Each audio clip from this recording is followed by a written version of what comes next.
পেঁচো আগুন জ্বালিয়ে হাঁড়ির মধ্যে লাউটি দিয়ে স্যুপ রান্না করা শুরু করে দিল। কিছুক্ষণ পর স্যুপ একদম রেডি হয়ে গেল। এই নাও, লাউয়ের ঘন স্যুপ তৈরি হয়ে গেছে।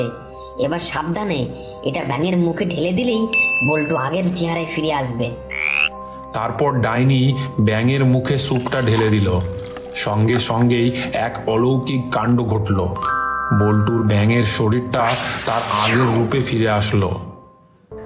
ওই তো দেখা যাচ্ছে বিশাল লাউটা, আর তার নিচেই টমি শুয়ে আছে।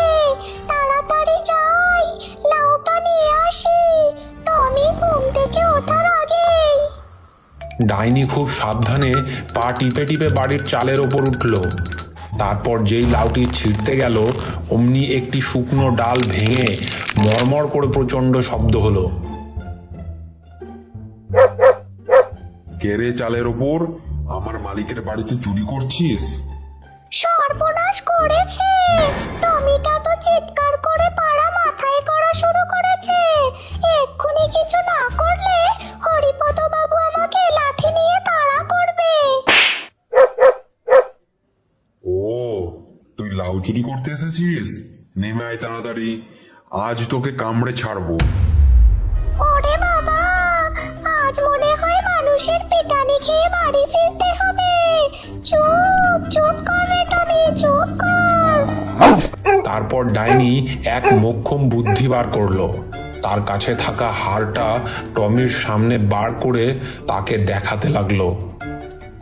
এ কি এত বড় হার, কি চমৎকার! দাও না ওটা আমাকে। এই নে টমি, যা এখান থেকে, আর আমাকে আমার কাজটা শান্তিতে করতে দে।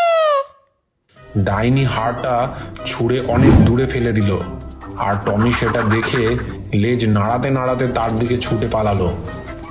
টমি হাড়ের পেছনে দৌড়াচ্ছে, এই সুযোগে লাউটি নিয়ে চম্পট দিতে হবে। লাউ হাতে পাওয়া মাত্রই ডাইনি আর অপেক্ষা না করে ঝড়ের বেগে জঙ্গলের দিকে উড়তে উড়তে পেঁচো ভূতের কাছে এসে পৌঁছালো।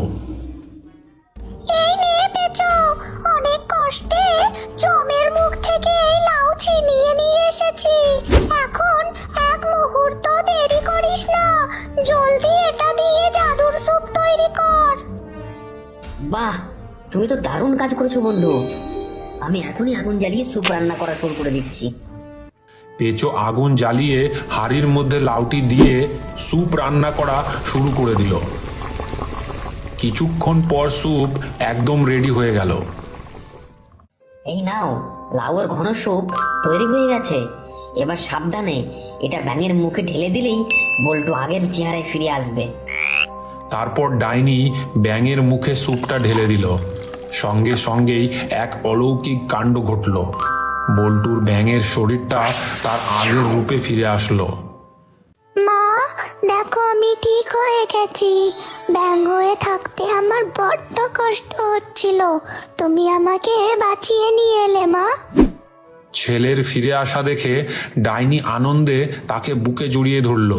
তার চোখের জল আজ আর দুঃখের নয়, বরং পরম তৃপ্তির।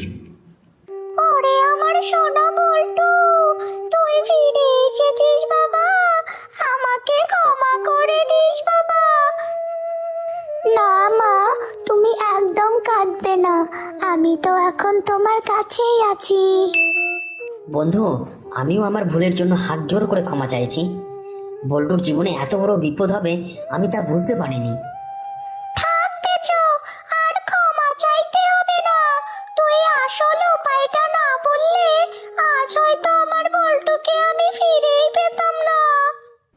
এরপর পেঁচো ভূতকে ক্ষমা করে দিয়ে ডাইনি বল্টুকে নিয়ে তার নিজের আস্তানায় ফিরে গেল, এবং তারপর থেকে ডাইনি আর কোনোদিন বল্টুকে একা রেখে কোথাও যায়নি।